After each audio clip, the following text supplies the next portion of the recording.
ఏం తమ్ముళ్ళు హుషారుగా ఉన్నారా? నిడదవోలు 40 ఏళ్లుగా చాలా సార్లు వచ్చాను నిడదవోలుకి.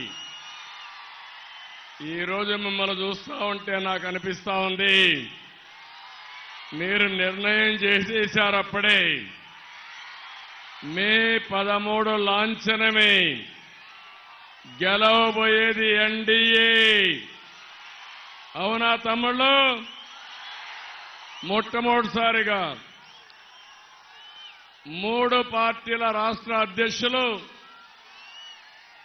ప్రజల్ని చైతన్యవంతులు చేయడానికి వారాహి నుంచి ప్రజాగళం వినిపిస్తున్నాం. నేను మొన్నటి వరకు మిత్రుడు పవన్ కళ్యాణ్ గారు వారాహి అంటే నేను విన్నాను, కానీ ఇక్కడ 3 పార్టీల తరపున సింహగర్జన చేస్తున్నాం. ప్రజాగళాన్ని వినిపిస్తున్నాం. ఇప్పుడే తణుకులో నేను పవన్ కళ్యాణ్ గారు రోడ్ షో చేశాం. అదిరిపోయింది. ఇక్కడ నిడదవోలు దద్దరిల్లిపోయింది. జగన్మోహన్ రెడ్డికి నిద్ర రాదు. ఇది చూసిన తర్వాత గుండె పగిలిపోవడం ఖాయం. ఎంత ఉత్సాహం అంటే, నేను రాజకీయాల్లో ఉన్నాను, కానీ ఏదైతే ఒక పక్కన పవన్ కళ్యాణ్ గారు పవర్ స్టార్,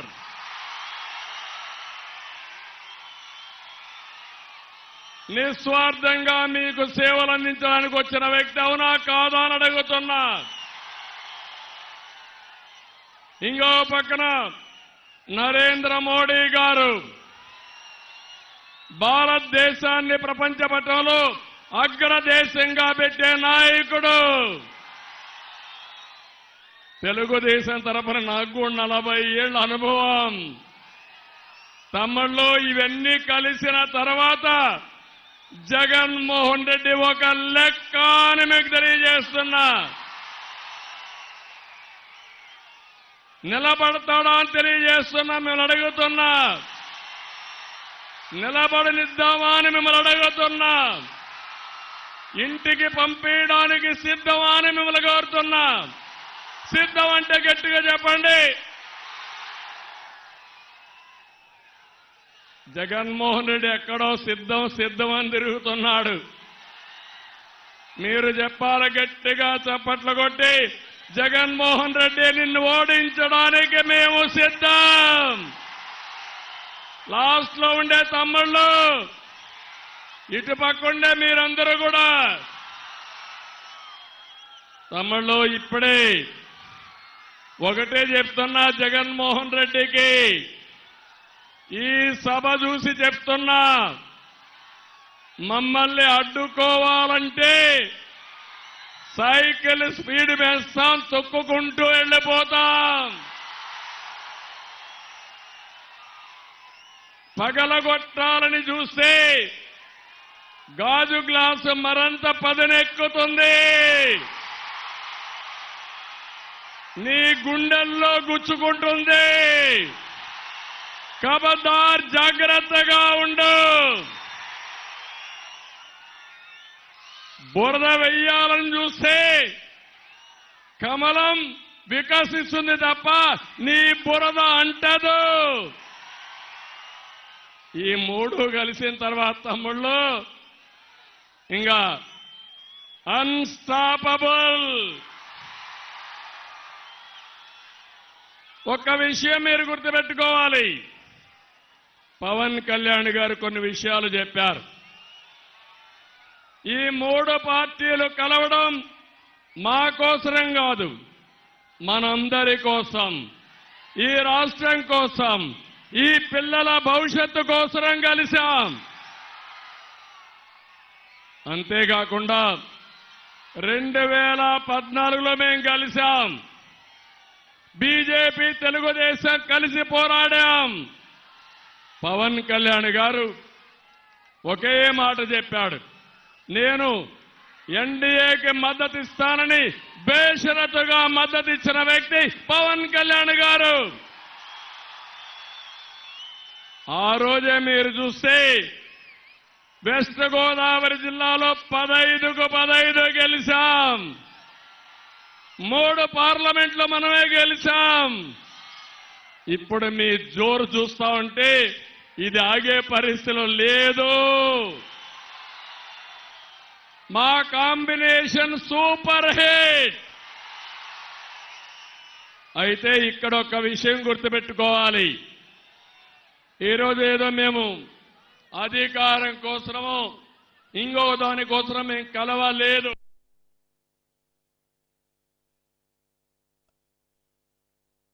కోట్ల రూపాయల ఆదాయాన్ని వదులుకొని విలాసవంతమైన సినిమా రంగాన్ని వదులుకొని మీకోసం వచ్చారు. ఆ విషయం మీరు గుర్తుపెట్టుకోవాల్సిన అవసరం ఉంది. చాలా మంది సినిమాలో హీరోలుగా ఉంటారు కానీ ప్రజల్లో నిజమైన హీరో పవన్ కళ్యాణ్. అనేక సందర్భాల్లో పవన్ కళ్యాణ్ గారి పైన వ్యక్తిగత దాడి చేశారు, మానసికంగా వేధించారు, ఎక్కడికక్కడ అడ్డుపడ్డారు. కానీ వారిని చూసినప్పుడు నాకు అనిపించింది మడమ తిప్పని నాయకుడు పవన్ కళ్యాణ్ గారు. చీకటి పాలన అంతం చేయాలని ఎన్ని అవరోధాలు సృష్టిస్తే మేమంటే రాటుపోట్లకు బాగా అలవాటు పడ్డాం. కానీ పవన్ కళ్యాణ్కి అలవాటు లేకపోయినా నిలబడమే కాకుండా నిలదొక్కున్న నిజమైన నాయకుడు పవన్ కళ్యాణ్ గారని చెప్పి నేను మీకు తెలియజేస్తున్నా. ఈరోజు ఒక్క విషయం మీరందరూ గుర్తుపెట్టుకోవాలి. కొంతమంది మా ముగ్గురిని విమర్శిస్తున్నారు, నన్ను విమర్శిస్తున్నారు, పవన్ కళ్యాణ్ గారిని విమర్శిస్తున్నారు, బీజేపీ నాయకులైనటువంటి పురంధేశ్వర గారిని, నరేంద్ర మోడీ గారిని కూడా బీజేపీని విమర్శిస్తున్నారు. ఒక్క విషయం మీరు చూడండి, ఈరోజు మేము సీట్లు అడ్జస్ట్ చేసుకున్నప్పుడు నా జీవితంలో ఎప్పుడు కూడా ఇటువంటి రాలేదు. ఈ నిడదవోలో తెలుగుదేశం పార్టీ సింబల్ లేదు ప్రస్తుతం ఈ ఎలక్షన్లో. ఒక పక్కన బీజేపీ అభ్యర్థి పురంధేశ్వర గారు ఇక్కడ ఎంపీగా నిలబడుతున్నారు, ఇంకో పక్క దుర్గేశం గారు ఎమ్మెల్యేగా నిలబడుతున్నారు. మొట్టమొదటిసారిగా తెలుగుదేశం పార్టీ 2 పార్టీలను సపోర్ట్ చేసే పరిస్థితికి వచ్చాం.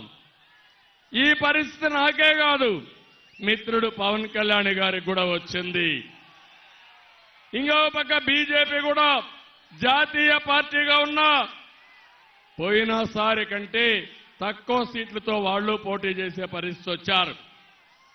మేము త్యాగాలు చేశాం. రాష్ట్రం కోసం మేమందరం కలిసి మీ ముందుకు వచ్చాం. మావి 3 జెండాలు. జెండాలు 3 అయినా అజెండా ఒకటే. అభివృద్ధి, సంక్షేమం, ప్రజాస్వామ్య పరిరక్షణే ధ్యేయంగా 3 జెండాలు కూడా మీ దగ్గరకు వచ్చాం. నిండు మనసుతో ఆశీర్వదించమని మరొక్కసారి మిమ్మల్ని అందరినీ కోరుతున్నా. ఇక్కడుండే 3 పార్టీల కార్యకర్తలు నేను ఒకటే చెప్తున్నాను, ఇక్కడ తెలుగుదేశం పార్టీ సింబల్ లేదని, సైకిల్ సింబల్ లేదని మీరు అధైర్యపడితే రాష్ట్రానికి నష్టం. ఇంకో నియోజకవర్గంలో జనసేన గ్లాస్ గుర్తు లేదని వాళ్ళు అధైర్యపడితే అక్కడ పార్టీకి నష్టం. ఇంకోది ఇక్కడ బీజేపీ వాళ్ళ పార్టీ సింబల్ లేదని వాళ్ళు కూడా అధైర్యపడితే ఈ అలయన్స్ కే ఫ్రంట్ కే నష్టం. నేను ఒకటే మిమ్మల్ని అందరినీ కోరుతున్నా, ఈ రాష్ట్రంలో ఉండే మీ అందరిపైన మనందరిపైన ఒక చారిత్రక బాధ్యత ఉంది. జగన్ చేసిన విధ్వంసానికి, చేసిన అప్పులకి, తప్పులకి ఇప్పుడు రాష్ట్రం ఒక వెంటిలేటర్ పైన ఉండే పరిస్థితి వచ్చింది. ఈరోజు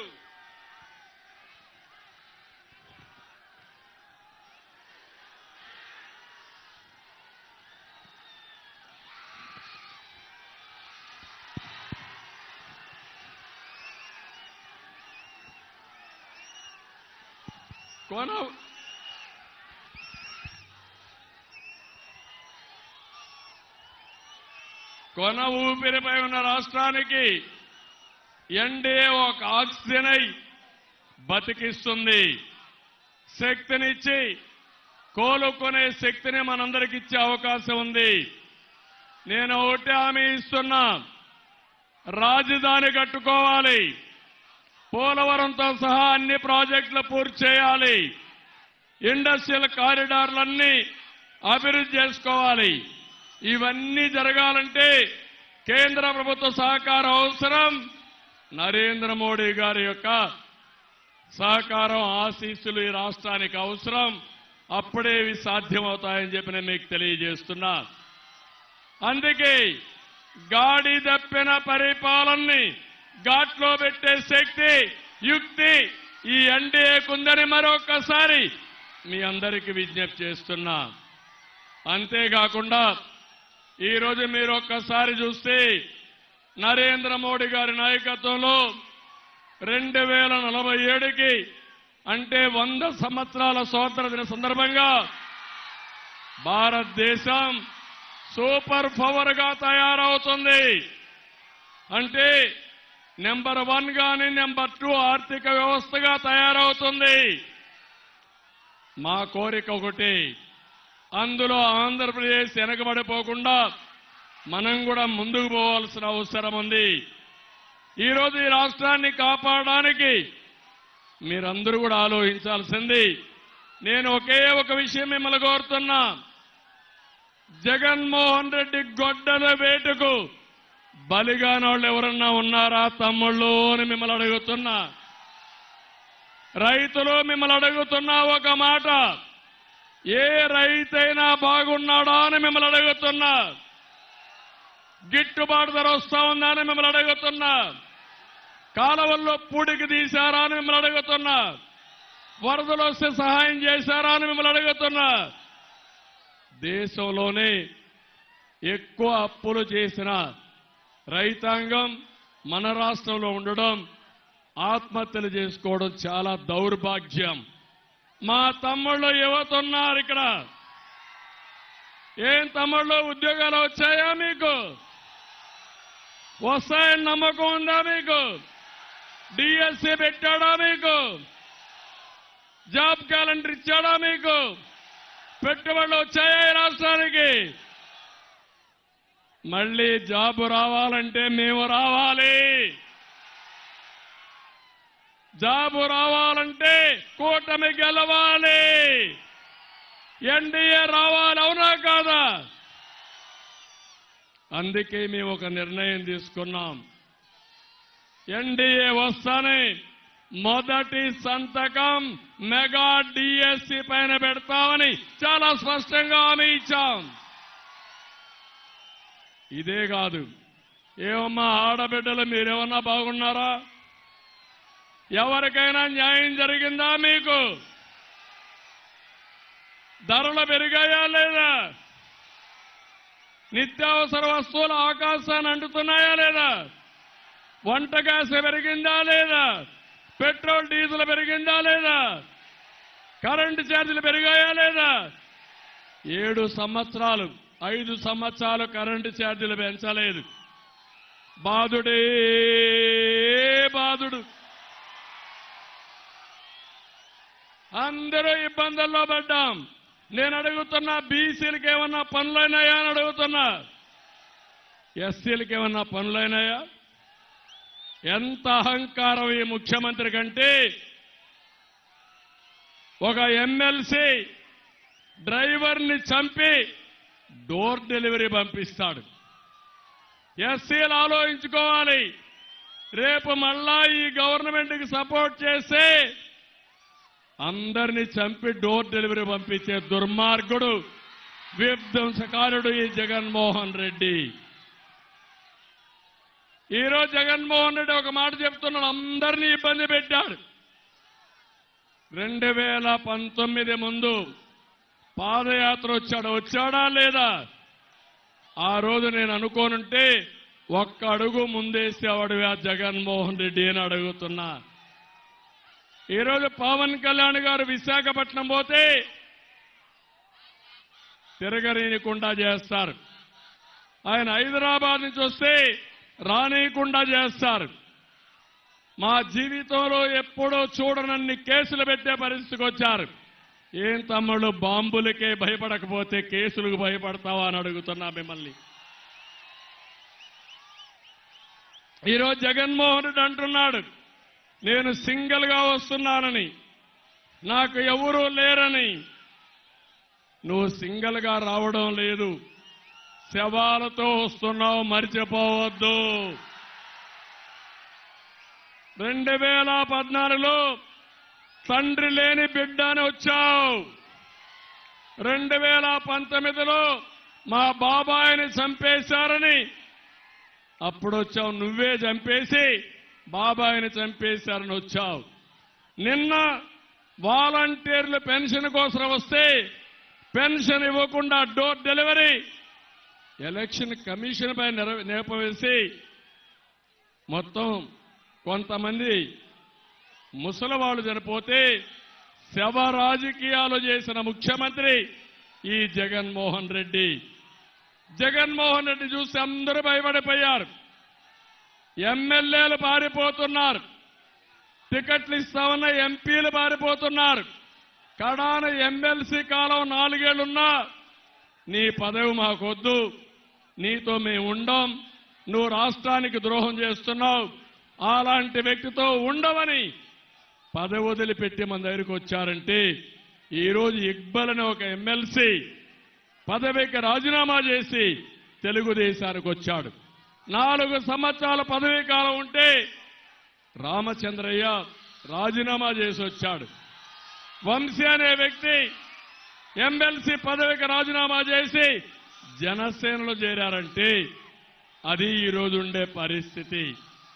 ఇప్పుడే పవన్ కళ్యాణ్ గారు చెప్పారు, ఈ రాష్ట్రంలో ఎవరికైనా న్యాయం జరిగిందంటే, బాగుపడ్డాడంటే ఒక్క జగన్మోహన్ రెడ్డి తప్ప వేరే వాళ్ళు ఎవ్వరూ లేరని చెప్పి నేను మీకు తెలియజేస్తున్నా. ఇంకో పక్క నలుగురే పరిపాలిస్తున్నారు ఈ రాష్ట్రంలో. వాళ్ళందరినీ మీరు చూస్తే రాష్ట్రాన్ని నలుగురికి అప్పచెప్పాడు. సాయిరెడ్డి, సుబ్బారెడ్డి, అదే మరి ఇంకో పక్కన మీరు చూసినప్పుడు అడ్వైజర్గా ఉన్నటువంటి సజ్జల, ఇలాంటి పెద్దిరెడ్డి, ఇలాంటి 4-5 మందే ఈ రాష్ట్రంలో బాగుపడ్డారు తప్ప ఎవ్వరికీ న్యాయం జరగలేదని మరొకసారి తెలియజేస్తున్నా. తమ్ముళ్ళు, ఒక విషయం గుర్తుపెట్టుకోవాలి, ఇక్కడ జనసేన ఉన్నారు. మీరు ఒకసారి చూడండి, మేము పవన్ కళ్యాణ్ గారు ఇంత అన్యోన్యంగా ఉన్నా కుల రాజకీయాలు లేపాడు జగన్మోహన్ రెడ్డి. జగన్మోహన్ రెడ్డి కులాల మధ్య చిచ్చు పెట్టాలని ప్రయత్నం చేస్తున్నావు. కబద్దార్, జాగ్రత్తగా ఉండు. నువ్వు ఒళ్ళు దగ్గర పెట్టుకోకపోతే ఆ కుల రాజకీయాలు చేసిన నిన్ను మొత్తం ఆ చిచ్చులో దగ్ధం చేసే బాధ్యత మేము తీసుకుంటామని హెచ్చరిస్తున్నానని చెప్పి కూడా నేను మీకు తెలియజేస్తున్నా. రెండో పక్క మత రాజకీయాలు చేస్తున్నాడు జగన్మోహన్ రెడ్డి. మేమేదో బీజేపీతో గెలిచామని, లేకపోతే మత విద్వేషాలు రెచ్చగొట్టాలని ప్రయత్నం చేస్తున్నాడు. నేను ఒకే మాట చెప్తున్నా, నువ్వు మత రాజకీయాలు చేస్తే నీ అడ్రస్ గల్లంత అవుతుంది, జాగ్రత్తగా ఉండమని హెచ్చరిస్తున్నా. ఇంకో పక్క మీరు ఒకసారి చూస్తే ప్రాంతాలను కూడా రెచ్చగొట్టే పరిస్థితికి వచ్చాడు. ఇవన్నీ కూడా మనం అధిగమించాల్సిన అవసరం ఉంది. అధిగమించడానికి మీరందరూ ముందుకు రావాల్సిందిగా నేను కోరుతున్నా.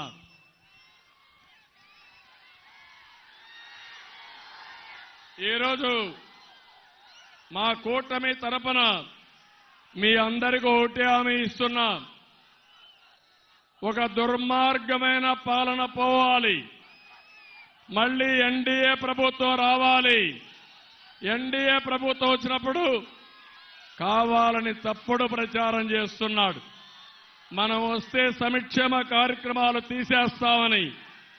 నేను ఒకటే మీ అందరికీ హామీ ఇస్తున్నా. సంక్షేమ కార్యక్రమాల్ని ప్రారంభించిన వ్యక్తి గౌరవనీయులు నందమూరి తారక రామారావు గారు. 82లో 83లో ₹2 కేజీ బియ్యం తీసుకొచ్చాడు. సగం ధరకే చీర దోవతిచ్చాడు. పేదవాళ్ళకి పక్కా ఇళ్ల నిర్మాణం చేపట్టాడు. రైతులకు ₹50కి హెచ్పి కరెంట్ ఇచ్చిన వ్యక్తి ఎన్టీఆర్. ఎవరైనా మాట్లాడితే అప్పట్లోనే పేదవాళ్లకు పింఛను ప్రారంభించింది ఎన్టీఆర్. ఇలాంటి అనేకమైన కార్యక్రమాలు చేశారు. ఈరోజు నేను ఒకటి హామీ ఇస్తున్నా. జగన్మోహన్ రెడ్డి పెట్టిన సంక్షేమ కార్యక్రమాలు ఆగిపోవు. ఇంకా మెరుగైన సంక్షేమ కార్యక్రమాలు ఇచ్చి మిమ్మల్ని ముందుకు తీసుకుపోతామని హామీ ఇస్తున్నా. మొట్టమొదటిది మా ఆడబిడ్డలకి సూపర్ 6 అన్నాం. ఇప్పుడు పవన్ కళ్యాణ్ గారు 10 పాయింట్లు తీసుకొని చేయాలనుకుంటున్నాం. అది కూడా తొందరలోనే అనౌన్స్ చేస్తాం. సూపర్ 6లో మీరు చూస్తే మొట్టమొదటిది ఆడబిడ్డ నిధి. ప్రతి ఒక్క ఆడబిడ్డకి నెలకు 1500, ఇద్దరుంటే 3000, ముగ్గురుంటే 4500, నలుగురుంటే ₹6000 చొప్పున ఎలాంటి ఆంక్షలు లేకుండా మీ ఇంటికి పంపించే బాధ్యత మాది. మీ అకౌంట్కి వేస్తామని హామీ ఇస్తున్నా. జగన్మోహన్ రెడ్డి ₹10 ఇచ్చి ₹100 దోచేశాడు. నేను ఒకటి హామీ ఇస్తున్నా. మేము ఆర్థిక అభివృద్ధి చేస్తాం, సంపద సృష్టిస్తాం, ఆదాయాన్ని పెంచుతాం, వచ్చిన ఆదాయాన్ని పేదవాళ్లకు పంచుతాం. అందుకే ఇప్పుడిచ్చే సంక్షేమం కంటే ₹15, ₹20 మీకు ఇచ్చి దాన్ని ₹1000 చేసే బాధ్యత మేము తీసుకుంటాం. మా ఆడబిడ్డలకు హామీ ఇస్తున్నా. తల్లికి వందనం. ఒక బిడ్డ ఉంటే 15,000, ఇద్దరు బిడ్డలుంటే 30,000, ముగ్గురుంటే 45,000, ఎంతమంది ఉంటే అన్ని 15,000 పెంచే బాధ్యత మేము తీసుకుంటామని మీ అందరికీ హామీ ఇస్తున్నా. మూడోది చూస్తే ధరలు పెరిగాయి, ఖర్చులు పెరిగాయి, మీ ఆదాయం పెరగడం లేదు. అందుకే సంవత్సరానికి 3 వంట గ్యాస్ ఇచ్చే దీపం కింద 3 సిలిండర్లు ఇచ్చే బాధ్యత మాదని మా ఆడబిడ్డలకు హామీ ఇస్తున్నా. నాలుగోది ఆడబిడ్డలందరికీ ఉచిత ప్రయాణ సౌకర్యం. ఆర్టీసీ బస్సుల్లో ఉచిత ప్రయాణ సౌకర్యం ఏర్పాటు చేస్తాం. ఇక్కడ ఆటో డ్రైవర్లు ఉన్నారు, మీరు ఇబ్బంది పడుతున్నారు. మీ ఇబ్బంది మేము అర్థం చేసుకున్నాం. తప్పకుండా ఆటో డ్రైవర్లు ఆదుకోవడానికి ప్యాకేజీ ఇస్తామని మీ అందరికీ హామీ ఇస్తున్నా. ఇది కాకుండా అన్నదాతకి ₹20,000 చొప్పున సంవత్సరానికి సహాయం చేస్తాం. రైతే రాజు చేస్తాం. అక్వాకల్చర్ అభివృద్ధి చేస్తాం. అక్వాకల్చర్కు ₹1.50కి కరెంట్ ఇచ్చే బాధ్యత మాదని మీ అందరికీ హామీ ఇస్తున్నా. కాలువలన్నీ పూడికలు తీస్తాం. ఇప్పుడే పవన్ కళ్యాణ్ గారు నిడదవల్లో కొన్ని డిమాండ్స్ చెప్పారు. తప్పకుండా డిమాండ్స్ అన్ని, వారు చెప్పిన సమస్యలన్నీ ఒక టైం బౌండ్ ప్రోగ్రాం పెట్టుకుని పూర్తి చేసే బాధ్యత ఎన్డీఏ కూటమి తీసుకుంటామని మీ అందరికీ హామీ ఇస్తున్నా. ఇంకో పక్క తమ్ముళ్ళు, మీ ఉత్సాహం చూశాం. మీరు కన్నెర్ర చేస్తే జగన్మోహన్ రెడ్డి మసైపోతాడు. అంత ఆవేశం ఉంది మీలో ఆవేశం ఉంది. తెలుగుదేశం పార్టీ ఎక్కడికక్కడ మీకు అండగా ఉంది. దీనికి తోడు పవన్ కళ్యాణ్ గారు మీ తరపున పోరాడడానికి సిద్ధంగా ఉన్నాడు. అయితే ఒకటే అడుగుతున్నా, తెలుగుదేశం మేము ఫ్రంట్ వస్తానే మెగా డిఎస్సి పెడతాం, 20 లక్షల ఉద్యోగాలు ఇప్పించే బాధ్యత మాది. సంవత్సరానికి 4 లక్షలు ఇప్పిస్తాం. ప్రతి ఒక్క తమ్ముడికి ఉద్యోగం వచ్చేట్టుగా మేము కార్యక్రమాలు చేపడతాం, పెట్టుబడులు తీసుకొస్తాం. ఇంకో పక్కన ఉద్యోగం వచ్చే వరకు 3,000 రూపాయలు నిరుద్యోగ భృతి ఇస్తాం మీ అందరికీ. అంతేకాదు, మీ ఇంటి దగ్గర మీరు కూర్చొని ప్రపంచంలో ఉండే కంపెనీస్తో పనిచేసేట్టుగా వర్క్ ఫ్రం హోమ్ తీసుకొస్తాం, స్కిల్ డెవలప్మెంట్ చేస్తాం. ఇంటి దగ్గర బోరు కొడితే నిడదవల్లోనే మంచి ఐటీ ఆఫీస్ కట్టి ఇక్కడొచ్చి మీరు పనిచేసుకుని డబ్బులు సంపాదించే మార్గాన్ని చూపించే బాధ్యత మాదని మీ అందరికీ హామీ ఇస్తున్నా. ఈరోజు యువత మీద నాకెంతో నమ్మకం ఉంది. మీ యువ శక్తి ప్రపంచాన్ని శాసించే స్థాయికి మనం వెళ్ళాం. అందుకని యువత మొత్తం ముందుకు రావాల్సిన అవసరం ఉంది. ఇంకో పక్క ఇంటింటికి మంచినీరు కడాన ఈ ప్రభుత్వం 5 ఏళ్లుంది. తాగడానికి మంచినీళ్లు ఇవ్వలేని అసమర్థ ప్రభుత్వం ఈ జగన్మోహన్ రెడ్డి ప్రభుత్వం. బీసీలకు రక్షణ చట్టం తీసుకొస్తాం. బీసీలందరికీ ఒకటి హామీ ఇస్తున్నా, 50 సంవత్సరాల వయసు వచ్చిన వారికి కూడా పింఛన్లు ఇచ్చే బాధ్యత మేము తీసుకుంటామని వారందరికీ హామీ ఇస్తున్నా. పెన్షన్లు పెంచాం, 4,000 ఇస్తాం. పెన్షనర్స్ తో రాజకీయం చేశాడు జగన్మోహన్ రెడ్డి. అందుకే మేము నిర్ణయించాం, ఏప్రిల్ నుంచే పెంచిన పింఛను ఇస్తామని మీ అందరికీ హామీ ఇస్తున్నా. అంటే 4,000 పింఛను ఏప్రిల్ నుంచి వస్తుంది. జూన్ 4వ తారీఖున రిజల్ట్స్ వస్తాయి. జూలై నెల నుంచి బకాయిలు కూడా ఇచ్చే బాధ్యత మాదని పెన్షన్దారులందరికీ హామీ ఇస్తున్నా. ఇంటి దగ్గరనే పింఛను ఇస్తాం, 1వ తారీఖునే పింఛను ఇస్తాం. ఇంకో పక్క మీరు చూస్తే ఎవరైనా 1 నెల తీసుకోకపోతే 2వ నెల ఇస్తాం, 2 నెలలు తీసుకోకపోతే 3వ నెల కూడా ఇచ్చి, అంటే 3 నెలల వరకు బకాయిలు ఇచ్చే ఏర్పాటు చేస్తామని కూడా నేను మీకు తెలియజేస్తున్నా. ఇది కాకుండా వికలాంగులకి 6,000 రూపాయల పింఛను ఇస్తాం. ఇప్పుడు 4,000 ఉంది. 4,000 నుంచి 6,000 చేసే బాధ్యత మాదని మీ అందరికీ హామీ ఇస్తున్నా. కడాన వాలంటీర్లు, నిన్నటి వరకు మా పవన్ కళ్యాణ్ గారు మేమందరం కూడా గట్టిగా ఆలోచించాం.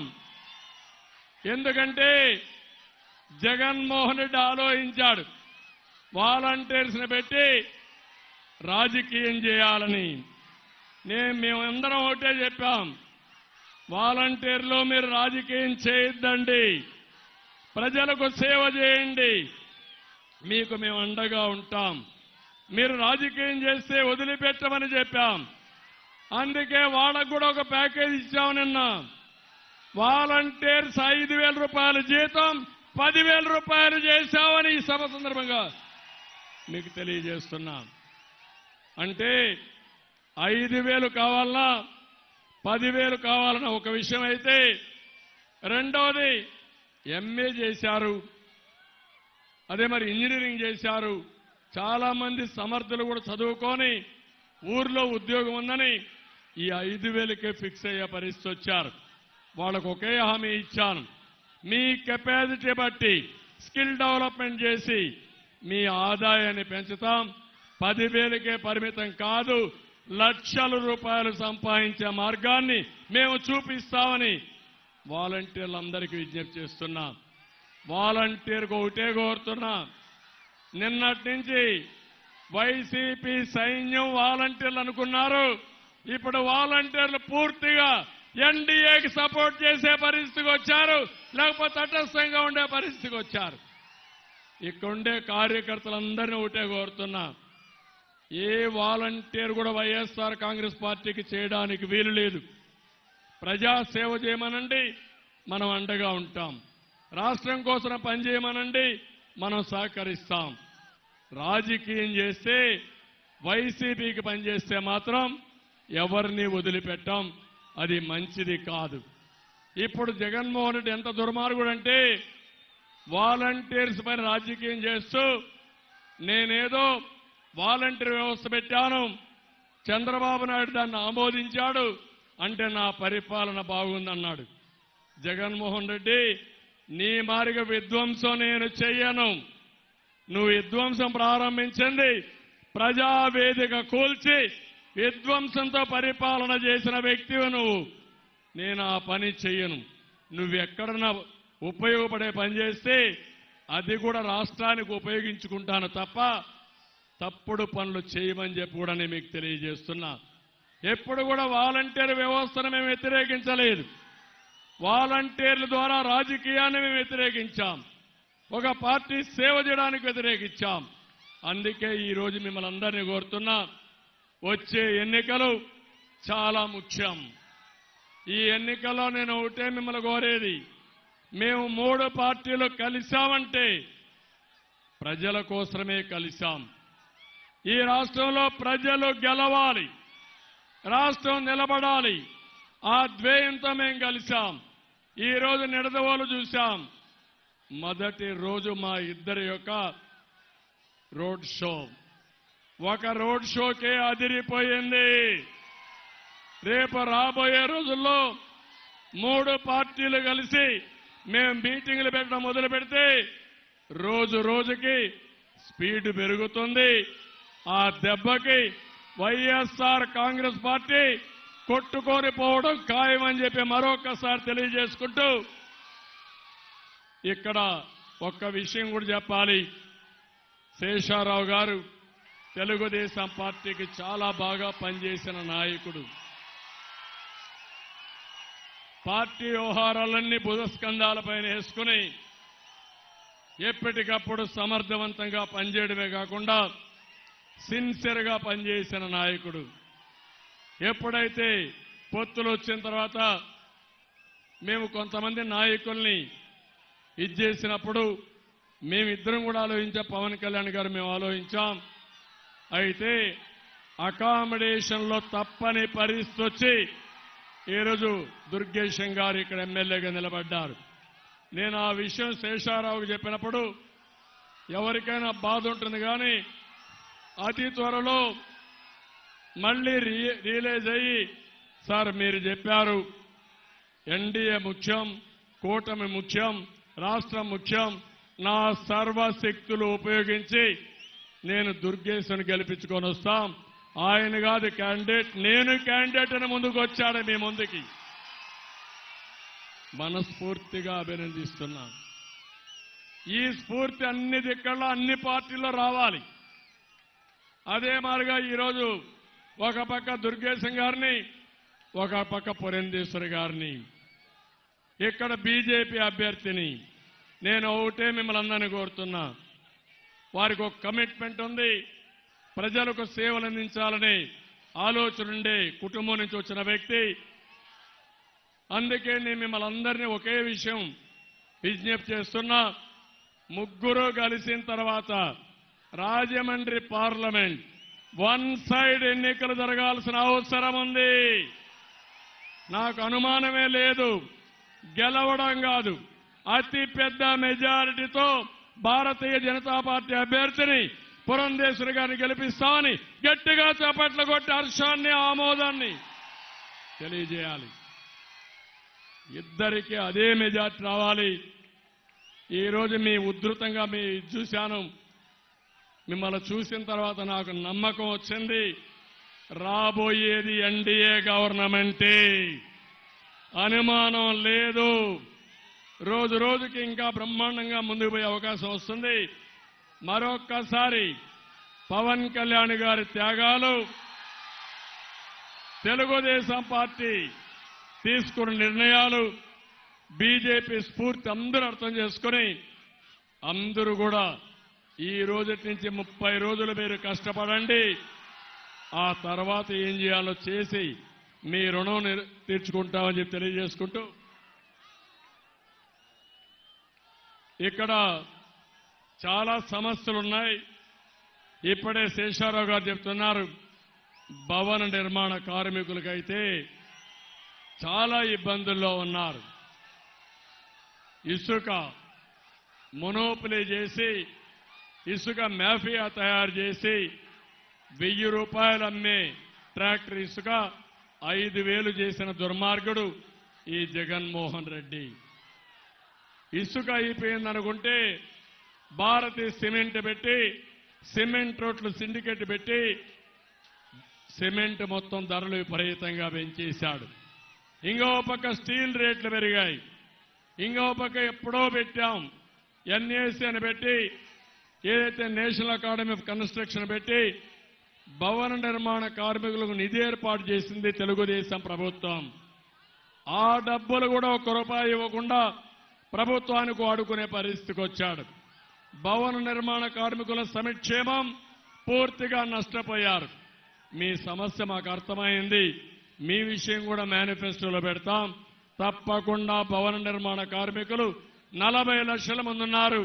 మిమ్మల్ని ఆదుకునే బాధ్యత తీసుకుంటామని మరొక్కసారి హామీ ఇస్తూ, ఒక్క భవన నిర్మాణ కార్మికులే కాదు అందరికీ న్యాయం చేయడం మా బాధ్యత, మా ఆలోచన. ప్రతి ఒక్కరికి న్యాయం చేస్తామని మరొకసారి తెలియజేసుకుంటూ సెలవు తీసుకుంటున్నాను. జై హింద్.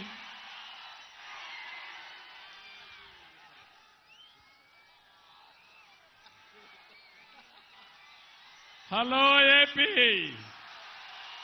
హలో ఏపీ, గట్టిగా చెప్పాలి మీరు. Hello AP. ఇది పవన్ కళ్యాణ్ గారి యొక్క